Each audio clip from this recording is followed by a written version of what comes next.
खिलजी राजवंश तुर्कों की 64 शाखाएं मानी जाती हैं, जिनमें से एक थे खिलजी। ये शाखा अफगानिस्तान की हेलमंद घाटी में 4वीं शताब्दी में ही बस चुकी थी। इस क्षेत्र को खिलजी क्षेत्र के नाम से भी जाना जाता था। खिलजी क्रांति ने न केवल गुलाम वंश को समाप्त कर नवीन खिलजी वंश की स्थापना की, बल्कि इस क्रांति के परिणामस्वरूप दिल्ली सल्तनत का सुदूर दक्षिण तक विस्तार हुआ। इसके द्वारा तुर्की अमीर वर्ग का सत्ता पर एकाधिकार और तुर्की लोगों की जातीय तानाशाही समाप्त हो गई। जलालुद्दीन का राज्यारोहण मध्यकालीन भारत के राजनीतिक एवं सांस्कृतिक इतिहास में एक क्रांति का प्रतीक था। जलालुद्दीन फिरोज खिलजी 1290-96 ई खिलजी वंश का संस्थापक फिरोज खिलजी था, जिसने भारत में सत्ता स्थापना के बाद जलालुद्दीन की पदवी धारण की। खिलजी वंश के संस्थापक तुर्क थे, हालांकि इतिहासकारों में इस बात को लेकर मतभेद है। जलालुद्दीन खिलजी ने बलबन के कार्यकाल में एक अच्छे सेनानायक के रूप में प्रसिद्धि प्राप्त की थी। उसने कई अवसरों पर मंगोल आक्रमणकारियों का मुकाबला किया और सफलता प्राप्त की। जलालुद्दीन का राजनीतिक उत्कर्ष कैकोबाद 1286-1290 ई के समय में प्रारंभ हुआ। कैकोबाद के समय वह समाना का सूबेदार तथा सर ए जहांदार शाही अंगरक्षक के पद पर नियुक्त था। कैकोबाद ने उसको शाइस्ता खां की उपाधि दी। 1290 ई में कैकोबाद द्वारा निर्मित किलोखरी के महल में जलालुद्दीन ने अपना राज्याभिषेक कराया और दिल्ली का सुल्तान बना। इसने किलोखरी को अपनी राजधानी बनाया। राज्याभिषेक के समय जलालुद्दीन की आयु 70 वर्ष थी। बलबन की रक्त और लौह की नीति त्याग कर इसने उदार नीति अपनाई और मध्यकाल का पहला शासक बना, जिसने जनता की इच्छा को शासन का आधार बनाया। वस्तुतः जलालुद्दीन ने हस्तक्षेप की नीति को अपनाया। जलालुद्दीन के समय 1292 ई में अब्दुल्ला के नेतृत्व में मंगोलों ने आक्रमण किया। इसी के समय एक और मंगोल आक्रमण हलाकू के पौत्र उलूग खां के नेतृत्व में हुआ। जलालुद्दीन के काल में लगभग 4000 मंगोल इस्लाम धर्म को स्वीकार कर दिल्ली के निकट मुगलपुर मंगोलपुरी में बस गए, जो नवीन मुसलमान कहलाए। जलालुद्दीन के शासनकाल में ही अलाउद्दीन ने देवगिरी शासक रामचंद्र देव का सफल अभियान किया। जुलाई 1296 ई में अली गुरशाब अलाउद्दीन खिलजी ने सुल्तान जलालुद्दीन को कड़ा मानिकपुर बुलाकर गले मिलते समय धोखे से चाकू मारकर हत्या कर दी और सत्ता पर अपना अधिकार स्थापित कर लिया। अलाउद्दीन खिलजी का जन्म 1266-67 ई में हुआ था। उसके पिता का नाम शिहाबुद्दीन खिलजी था, जो कि जलालुद्दीन फिरोज खिलजी का भाई था। पिता की अकाल मृत्यु हो जाने के उपरांत उसके चाचा जलालुद्दीन फिरोज खिलजी ही उसके संरक्षक थे। अलाउद्दीन 1296 से 1316 ई तक दिल्ली का सुल्तान रहा। वह जलालुद्दीन खिलजी का भतीजा था। 1296 ई में उसने जलालुद्दीन की हत्या कर दी और सुल्तान बन गया। उसने जलालुद्दीन के पुत्रों की भी हत्या कर दी। अलाउद्दीन ने कई दमनकारी नीतियां अपनाई और अपने विद्रोहियों का निर्ममतापूर्वक सफाया कर दिया। इसके दिल्ली सल्तनत पर आसीन होने के बाद सल्तनत का विस्तार हुआ। उसने एक बड़ी सेना का गठन किया और दिल्ली सल्तनत के विस्तार के लिए कई अभियान शुरू किए। प्रथम अभियान में उसने अपने भाई उलूग खां और वजीर नुसरत खां के नेतृत्व में गुजरात के हिंदू राजा कर्णदेव पर हमला किया। सोमनाथ मंदिर को ध्वस्त कर दिया गया तथा अनहिलवाड़ा से बड़ी मात्रा में संपत्ति लूटकर लाई गई। लूट में खिलजी सेना ने काफूर 1000 दिनारी को कैद कर दिल्ली लाया। उसे बाद में अलाउद्दीन ने मलिक नायब का पद दिया। इसके बाद भी अलाउद्दीन ने अपने अभियान को जारी रखा तथा अनेक राज्यों पर विजय प्राप्त की। 1301 ई में उसने रणथंभौर को, 1303 ई में चित्तौड़ को, 1309 ई में सिवाना को तथा इसी के आसपास जालौर को भी अपने अधीन कर लिया। उसने उज्जैन, धार, मांडू और चंदेरी को भी जीत लिया। अलाउद्दीन की सेना ने इसके बाद मलिक काफूर के नेतृत्व में दक्षिणी अभियान की शुरुआत की। 1307 ई में देवगिरी को पुनः जीता तथा 1310 ई में ओरंगल के काकतीय राज्य को ध्वस्त कर डाला।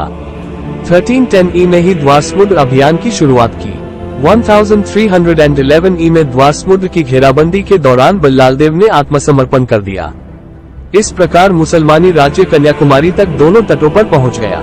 अलाउद्दीन की सेना 1311 ई में अपार संपत्ति के साथ दिल्ली लौटा। अब अलाउद्दीन के सल्तनत का विस्तार हिमालय से कन्याकुमारी तक हो गया। अलाउद्दीन के राज्य में कवियों को आश्रय प्राप्त था।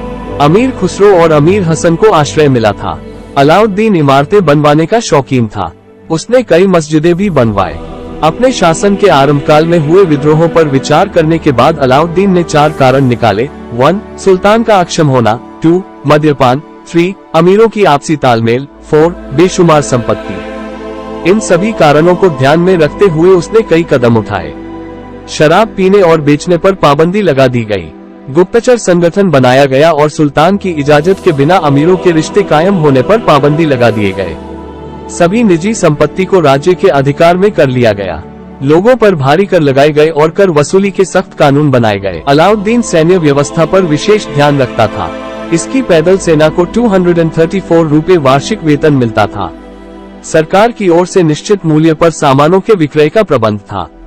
यद्यपि उसने अपने शासनकाल में तलवार और युद्ध के बल पर अपना शौर्य बनाए रखा, लेकिन 1312 के बाद उसे कोई बड़ी सफलता प्राप्त नहीं हुई। 2 जनवरी 1316 को अलाउद्दीन का निधन हो गया। राजनैतिक अभियान, उत्तर भारत की विजय, गुजरात पर आक्रमण 1298-99 गुजरात का राज्य उपजाऊ भूमि एवं व्यापार के कारण समृद्ध था। अलाउद्दीन के समय यहाँ का शासक रायकर्ण था। इस राज्य पर आक्रमण के लिए अलाउद्दीन ने 2 दिशाओं से सेना भेजी, उलूग खां को सिंध की ओर से तथा नुसरत खां को राजपूताना के मार्ग से भेजा। गुजरात का शासक रायकर्ण इस आक्रमण का सामना नहीं कर सका और वह दक्षिण की ओर भाग गया। रायकर्ण ने देवगिरी के शासक रामचंद्र देव के यहाँ शरण ली। सुल्तान की सेना ने गुजरात विजय के बाद सूरत सहित कई नगरों व सोमनाथ मंदिर को लूटा। इसी राज्य के खंभात बंदरगाह पर आक्रमण के समय एक हिंदू किन्ना हिजरा मलिक काफूर को नुसरत खां ने खरीदा, जो बाद में अलाउद्दीन के दक्षिण अभियानों का प्रमुख सेनापति बना। मलिक काफूर को 1000 दीनारी भी कहा जाता है। रणथंभौर पर आक्रमण 1301 रणथंभौर राजपूताना का सबसे शक्तिशाली राज्य माना जाता था। ये पहले दिल्ली राज्य का अंग रहा चुका था। अलाउद्दीन खिलजी के आक्रमण के समय यहाँ का शासक हम्मीरदेव था। सुल्तान ने रणथंभौर पर आक्रमण के लिए उलूग खां एवं नुसरत खां को भेजा। माना जाता है कि यहाँ लगभग 1 साल तक सुल्तान की सेना को कोई सफलता नहीं मिली। अंत में 1301 में हम्मीरदेव का प्रधानमंत्री रिनमल सुल्तान से जा मिला। राणा हम्मीरदेव युद्ध में वीरगति को प्राप्त हुआ। सुल्तान की तरफ से नुसरल खां इस युद्ध में मारा गया। हम्मीर रासो के अनुसार हम्मीर की रानी रम देवी के साथ अनेक राजपूत महिलाओं ने जौहर आग में कूदकर आत्मदाह कर लिया। चित्तौड़ की विजय 1303 रणथंभौर के पश्चात 1303 में अलाउद्दीन ने चित्तौड़ पर आक्रमण किया। ऐसा माना जाता है कि चित्तौड़ की रानी पद्मिनी की सुंदरता से प्रभावित होकर अलाउद्दीन ने चित्तौड़ आक्रमण की योजना बनाई। मलिक मोहम्मद जायसी ने अपनी रचना पद्मावत में इसका उल्लेख किया। इस अभियान में अमीर खुसरो अलाउद्दीन के साथ था। इस समय चित्तौड़ का शासक राणा रतन सिंह था। इसी अभियान के दौरान मंगोल तारगी बेग ने दिल्ली में सुल्तान की अनुपस्थिति का लाभ उठाकर चढ़ाई कर दी, परंतु अलाउद्दीन ने चित्तौड़ की घेरेबंदी नहीं तोड़ी। चित्तौड़ के राणा रतन सिंह ने घेरेबंदी के 7 माह बाद आत्मसमर्पण कर दिया। अलाउद्दीन ने अपने बेटे खिज्र खां को चित्तौड़ विजय के बाद यहाँ का शासक नियुक्त किया और चित्तौड़ का नाम बदलकर खिजराबाद कर दिया गया। अलाउद्दीन खिलजी की सेना को 1303 में काकतीय शासकों की सेना ने वारंगल में परास्त किया था। मालवा की विजय 1305 चित्तौड़ की विजय के बाद राजपूतों की रियासतों ने अलाउद्दीन की अधीनता स्वीकार करना प्रारंभ कर दिया। उसमें मालवा के राजा महलकदेव ने अधीनता स्वीकार नहीं की। अलाउद्दीन ने प्रतिक्रिया स्वरूप मुल्तान के सूबेदार आइन उल मुल्क को मालवा पर आक्रमण के लिए 1305 में भेजा, जहां उसे प्रारंभ में कठिन प्रतिरोध झेलना पड़ा, किंतु अंत में आइन उल मुल्क का किले पर अधिकार हो गया। तत्पश्चात उज्जैन, मांडू, धार, चंदेरी तथा जालौर पर भी सुल्तान का अधिकार हो गया। मारवाड़ की विजय 1308 सुल्तान ने 1308 में मारवाड़ को जीतने का प्रयास किया। मारवाड़ के परमार राजपूत शासक शीतलदेव ने कड़ा संघर्ष किया, अंततः वह मारा गया। कमालुद्दीन गुर्ग को सेवान, मारवाड़ का शासक नियुक्त किया गया। जालौर की विजय 1311 जालौर का शासक कर्णदेव परास्त हुआ। जालौर की विजय ने अलाउद्दीन खिलजी की राजस्थान की विजय को पूर्ण कर दिया। दक्षिण भारत की विजय उत्तर भारत के विपरीत यहाँ अप्रत्यक्ष शासन, क्योंकि प्रत्यक्ष साम्राज्य विस्तार से साम्राज्य का स्थायित्व प्रभावित होता। मध्य युग का पहला शासक जिसने विंध्य पार किया, कुछ इतिहासकारों के अनुसार उसका मुख्य उद्देश्य दक्षिण की अथाह संपदा को हासिल करना था। दक्षिण भारत के अभियानों का नेतृत्व मलिक काफूर ने किया। दक्षिण अभियान की विस्तृत जानकारी वर्णीकृत तारीख ए फिरोज शाही तथा अमीर खुसरो की रचना खजान उल फुतूह एवं इसामी की रचना फुतूह उस सलातीन से मिलती है।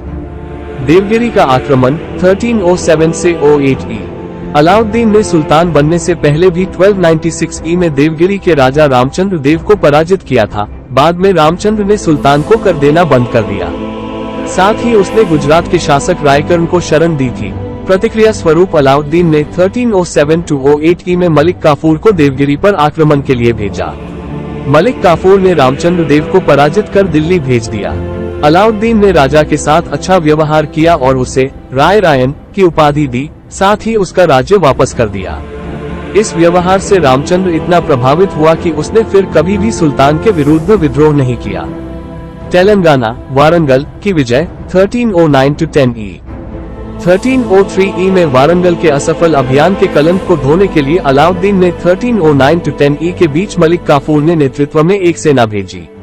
इस युद्ध अभियान में मलिक काफूर को देवगिरी के राजा रामचंद्र देव की सहायता भी प्राप्त हुई। मलिक काफूर और वारंगल के शासक प्रताप रुद्रदेव के बीच लड़े गए युद्ध में जल्द ही प्रताप रुद्रदेव ने समर्पण कर दिया। सुल्तान की अधीनता स्वीकार कर उसने भी वार्षिक कर देना स्वीकार किया। तेलंगाना के काकतीय वंश के शासक प्रताप रुद्रदेव ने अपनी सोने की मूर्ति बनवाकर और उसके गले में सोने की जंजीर डालकर आत्मसमर्पण हेतु मलिक काफूर के पास भेजा। इसी अवसर पर प्रताप रुद्रदेव ने मलिक काफूर को प्रसिद्ध कोहिनूर हीरा दिया था। कोहिनूर हीरा। पांड्य राज्य की विजय 1311 ई। पांड्य राज्य दक्षिण भारत के अंतिम छोर पर था। वहां सुंदर पांड्य और वीर पांड्य दोनों भाइयों के बीच सिंहासन को लेकर गृहयुद्ध चल रहा था। सुंदरद पांड्य ने अपने भाई के विरुद्ध सुल्तान अलाउद्दीन से सहायता मांगी। सुल्तान ने अवसर का लाभ उठाकर 1311 ई में मलिक काफूर को आक्रमण के लिए भेजा। काफूर ने जल्द ही पांड्य राज्य की राजधानी मदुरै पर अधिकार कर लिया। वीर पांड्य वहां से भाग खड़ा हुआ। मलिक काफूर ने नगर में लूटपाट की, अनेक मंदिर नष्ट किए। अपने साथ वह लूट की अपार धन संपत्ति लाया, जो इसके पूर्व कभी नहीं लाया था। देवगिरी पर पुनः आक्रमण 1313 ई। राजा रामचंद्र देव की मृत्यु के बाद उसका पुत्र शंकरदेव या सिंहदेव गद्दी पर बैठा। उसने अपने को दिल्ली शासन से स्वतंत्र कर लिया और कर देना बंद कर दिया। प्रतिक्रिया स्वरूप 1313 ई में सुल्तान ने मलिक काफूर को पुनः देवगिरी पर आक्रमण के लिए भेजा। इस युद्ध में शंकरदेव मारा गया। यहाँ भी काफूर ने विभिन्न नगरों को लूटा। अलाउद्दीन का बाजार नियंत्रण। विभिन्न आवश्यक वस्तुओं के मूल्यों को नियंत्रित करने तथा लोगों को बिना किसी असुविधा के इसकी आपूर्ति सुनिश्चित करने के लिए अलाउद्दीन ने कई आर्थिक सुधारों की घोषणा की। उसने वस्तुओं के मूल्य, उत्पादन लागत के सिद्धांत पर आधारित किए। अलाउद्दीन एक महत्वाकांक्षी शासक था। उसकी आकांक्षाओं में अपने राज्य का विस्तार और मंगोलों का मुकाबला करना प्रमुख था। इन दोनों ही आकांक्षाओं की पूर्ति हेतु एक विशाल स्थायी सेना की आवश्यकता तो थी ही। इतनी बड़ी सैनिक शक्ति के बोझ को इस प्रकार कायम रखना कि राज्य के साधनों पर प्रतिकूल प्रभाव न पड़े, निश्चय ही एक कठिन कार्य था। ये तभी संभव था जब सैनिक व्यय कम किया जाता। इस उद्देश्य की पूर्ति हेतु उसने दैनिक जीवन की उपयोगी वस्तुओं का मूल्य इतना कम कर दिया कि निम्न वेतनभोगी सैनिक भी अपना जीवन यापन आराम से कर सके। अलाउद्दीन ने अनाज, कपड़ा तथा अन्य वस्तुओं का मूल्य साधारण बाजार की दर से बहुत कम निश्चित किया। उसने खालसा गांवों से भू राजस्व वस्तु के रूप में प्राप्त किया तथा अनाजों को सरकारी भंडारगृह में एकत्रित किया। इन भंडारों से संकटकालीन परिस्थितियों में लोगों को निम्न दर पर अनाज की आपूर्ति की जाती थी। किसानों से अनाज खरीदने के लिए सरकारी परमिट की व्यवस्था की गई। कोई आम व्यक्ति किसान से अनाज नहीं खरीद सकता था। दिल्ली के सभी व्यापारियों को शहाने मंडी नामक पदाधिकारी के दफ्तर में अपने नाम लिखाने पड़ते थे। जिन व्यापारियों के पास अपनी पर्याप्त पूंजी नहीं थी, उन्हें राज्य की ओर से अग्रिम धन दिया जाता था। इन व्यापारियों को निश्चित दर पर क्रय विक्रय करना होता था तथा नियम से विचलित होने की अनुमति नहीं थी। यदि कोई व्यापारी इन नियमों का उल्लंघन करता था तो जितना सौदा वह तौल में कम देता था उतना मांस उसके शरीर से काट लिया जाता था। व्यापारियों को अनाज या अन्य वस्तुएं जमा करके रखने का अधिकार नहीं था, बल्कि मांग के अनुसार उन्हें वे वस्तुएं बेचनी पड़ती थी। प्रमुख व्यक्तियों, अमीरों, पदाधिकारियों तथा अन्य धनी पदाधिकारियों को बाजार से बहुमूल्य वस्तुएं खरीदने से पहले शहाने मंडी के दफ्तर से अनुमति लेनी पड़ती थी। इन नियमों का कठोरतापूर्वक पालन करवाने हेतु दीवान ए रियासत एवं शहाने मंडी के अधीनस्थ कई कर्मचारी होते थे तथा अद नामक एक न्यायाधीश भी होता था। अलाउद्दीन खिलजी की मूल्य एवं बाजार नियंत्रण की नीति काफी सफल हुई, लेकिन इसका विस्तार दिल्ली एवं इसके निकटवर्ती क्षेत्रों तक ही विशेष रूप से रहा। संपूर्ण देश में इन नियमों को लागू करना कठिन था, लेकिन अलाउद्दीन को इस बात का श्रेय मिलता है कि उसने विपरीत परिस्थितियों में समस्या को हल करने का प्रयत्न किया। अलाउद्दीन मुद्रास्फीति तथा मूल्य वृद्धि के दुष्चक्र से राज्य की अर्थव्यवस्था की सुरक्षा करने में सफल रहा। उसने मुद्रा प्रसार को रोकने तथा रहन सहन के खर्च को कम करने में भी सफलता प्राप्त की। अलाउद्दीन के बाजार नियंत्रण अधिकारी 1. शहना ए मंडी बाजार अधीक्षक 2. दीवान ए रियासत बाजार नियंत्रणक 3. सराय अद न्याय अधिकारी 4. बरीद ए मंडी बाजार निरीक्षक 5. मनहेयान गुप्तचर। अलाउद्दीन की मंत्रिपरिषद 1. दीवाने वजारत वजीर मुख्यमंत्री 2. दीवाने इंशा शाही आदेश का पालन 3. दीवाने आरिद सैन्य मंत्री 4. दीवाने रसातल विदेश विभाग। प्रशासनिक सुधार। अलाउद्दीन खिलजी ने प्रशासन को मजबूत बनाया तथा अनुशासनहीनता, भ्रष्टाचार एवं रिश्वतखोरी आदि पर पाबंदी लगाने का उल्लेखनीय कार्य किया। उसने सार्वजनिक सेवाओं में भर्ती के मामले में राज्य की नीति को उदार बनाया। मामलुक सुल्तानों ने सभी उच्च पदों को विदेशी आप्रवासियों के लिए आरक्षित कर दिया था। अलाउद्दीन खिलजी ने प्रजातीय विभेदीकरण की 10 नीति को पृथक कर दिया तथा सार्वजनिक सेवाओं को विशेषाधिकार प्राप्त मुस्लिम आप्रवासियों सहित जनसाधारण तथा इस्लाम धर्म अपनाए हिंदुओं तक के लिए खुला छोड़ दिया गया। इस कदम से अलाउद्दीन खिलजी को काफी ख्याति प्राप्त हुई। उसकी वित्तीय नीतियां काफी प्रभावी साबित हुई और देश में कम से कम 2 शताब्दियों तक आर्थिक स्थिरता कायम रही। उसके द्वारा किए गए आर्थिक सुधारों में मूल्यों का निर्धारण, उपभोक्ता वस्तुओं की राशनिंग, बाजार नियंत्रण आदि प्रमुख थे। सही पद के लिए उचित व्यक्ति की नियुक्ति करने में वह माहिर था। सभी दक्ष एवं कुशल व्यक्तियों को राज्य के लिए सेवाएं अर्पित करने का अवसर दिया गया तथा उन पर गुप्त नियंत्रण रखने के लिए गुप्तचर तंत्र की भी व्यवस्था की गई। सैनिक सुधार। सल्तनत काल में स्थायी सेना रखने वाला पहला सुल्तान अलाउद्दीन खिलजी ही था।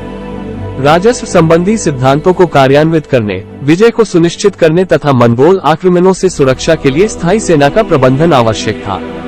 इसी उद्देश्य को ध्यान में रखते हुए उसने सैनिक सुधार की ओर ध्यान दिया। उसने स्थायी सेना का प्रबंध किया तथा उसे राजधानी में रखा। इस समय सैनिकों की नियुक्ति प्रत्यक्षतः केंद्रीय सैन्य अधिकारी की निगरानी में होती थी। सैनिकों को नकद वेतन दिया जाता था। सामान्यतः एक सैनिक का वेतन 234 टन का था, जबकि एक अतिरिक्त घोड़ा रखने वाले सैनिक को 78 टन का अधिक दिया जाता था। अलाउद्दीन ने सैनिकों का हुलिया रखने तथा घोड़ों को दागने की प्रथा शुरू की। फरिश्ता के अनुसार अलाउद्दीन खिलजी की अश्वारोही सेना में 475,000 अश्वारोही थे। सेना के संगठन, रूपसज्जा तथा अनुशासन पर अलाउद्दीन स्वयं निगरानी रखता था। मुबारक खिलजी। अलाउद्दीन की मृत्यु के पश्चात मलिक काफूर ने दिल्ली सल्तनत का सुल्तान बनने के लिए षड्यंत्र किया। उसने अलाउद्दीन के नवजात शिशु शहाबुद्दीन उमर को शासक बना दिया और स्वयं सत्ता का उपभोग करने लगा। लेकिन काफूर की हत्या कर दी गई और मुबारक खिलजी को शासक बनाया गया। मुबारक ने कई उदारतापूर्ण कार्य किए। अलाउद्दीन द्वारा बंदी बनाए गए सभी व्यक्तियों को उसने छोड़ दिया, लोगों से छीनी गई जमीन लौटा दी गई तथा सैनिकों का वेतन बढ़ा दिया। अपने शासनकाल के दौरान उसने दक्षिण भारत के देवगिरी राज्य को दिल्ली सल्तनत में मिला लिया। मुबारक के शासनकाल के दौरान खुसरो खां के प्रभाव में वृद्धि हुई और वह सुल्तान का विश्वास पात्र बन गया। उसने मुबारक की हत्या कर दी और स्वयं सुल्तान बन गया। नासिरुद्दीन खुसरो खां, अप्रैल सितंबर 1320। मुबारक शाह के पश्चात दिल्ली का सिंहासन रिक्त हो गया। अलाउद्दीन के 4 पुत्रों की हत्या पहले ही की जा चुकी थी। शेष बचे पुत्रों की भी हत्या कर दी गई। सभी महत्वपूर्ण दरबारियों पर दबाव डालकर अथवा उनके समर्थन से खुसरो स्वयं सुल्तान बन बैठा। उसने अपने नाम का खुतबा पढ़वाया और अपने नाम के सिक्के भी धलवाए। उसने पैगंबर के सेनापति की उपाधि ग्रहण की थी। उसके शत्रुओं ने उसके विरुद्ध इस्लाम का शत्रु व इस्लाम खतरे में है के नारे लगाया। तुगलक वंश के गयासुद्दीन ने खुसरो की हत्या कर दी और तुगलक वंश की नींव डाली। 8 सितंबर 1320 को वह गयासुद्दीन तुगलक के नाम से सिंहासन पर बैठा था।